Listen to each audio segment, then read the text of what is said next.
Onto this, the COVID-19 grant is set to come to an end. Activists are calling for the social relief of the distress grant to be extended and increased from the current 350 Rand to 585 Rand. Desperate COVID-19 beneficiaries have spent days and nights in queues trying to get some assistance. We speak more on this with Kilebogile Kuno from the Socio-Economic Rights Institute. Thank you very much, Kuno, for joining us. So you have joined the calls for this grant to be extended and to be increased. Why? So one of the key areas of work that we do at the Socio-Economic Rights Institute is to work with precarious and informal workers to realize their socio-economic rights and to assist them in doing so. And the effect of the lockdown, of course, was devastating across the board in the context of all South Africans. But those who were working in the informal sector were particularly hard hit. So this is informal traders, waste pickers or waste reclaimers. And unlike other sectors of workers, this group of workers, because of their informality, were excluded from benefiting from government support, income support that was given to other sectors like the Terrace Fund.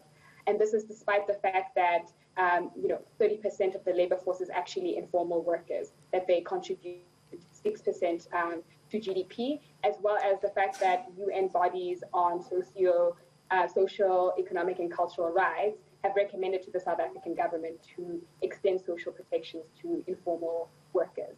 And so why we're calling for this extension of the grant is that people will need the grant to survive the next couple of months in South Africa. And so especially those who are working in the informal sector, because they don't have any other income support during this time. Sure. You speak of informal workers, which you've outlined. When we speak of precarious workers, what are we talking about? So precarious workers, I think the word precarious will encompass a broad group of workers. But a very good example of workers that are actually covered by labor law and have social protections, access to social protections, but actually, their work is still characterized by informality, are domestic workers. So what happened, with this particular group of workers during the lockdown was that the only way that they could access the Terrace Fund was for them to be registered by their employers for UIF. I think one of the statistics that came out during this time was that only 20% of domestic workers were registered by their employers, which meant 80% of people who were actually eligible to benefit from the Terrace Fund did not. So even though they're covered by the law, they actually live in a state of precarity. Sure. So the call is from 350 Rand to over 500 Rand and an extension of this grant. Where will this money come from? Well, I think so the reason why we're asking for this amount to increase to 585 Rands is that Statistics SA has actually produced statistics that say that for a person living in South Africa to be able to afford the food that they need to meet the daily energy standards for a human being to survive, they need 585 Rand per month. And so this is why we're asking for this increase. Where the money will come from, I think, that's actually not the question. I think what we need to be thinking about is the fact that about 55% of South Africans live in poverty. And it's not a question of whether we can do it, it's a question of how. So civil society organizations everywhere are saying that one of the ways in which we can reduce poverty, one of the ways we can ensure that people in the coming year are able to survive is to extend the social relief for distress fund.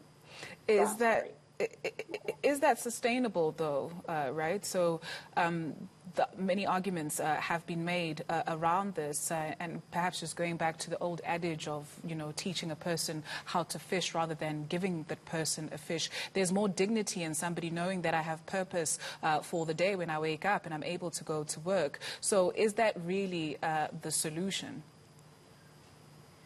We have conducted research in informal settlements, but also in other areas, asking people about their income, where they're able to get income, whether they're able to find jobs. I think that it is a misconception to say that a lot of South Africans are lazy and that actually what they are preferring is to get a hand up. I think a lot of South Africans are willing to put in the work. The problem is that structurally, we are in a situation of very high unemployment rates.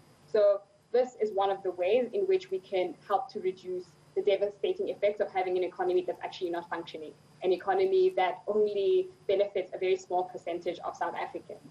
And so this is it. So I definitely agree with the fact that in the greater scheme of things, we have to look at our economy and make sure that it benefits the majority of South Africans.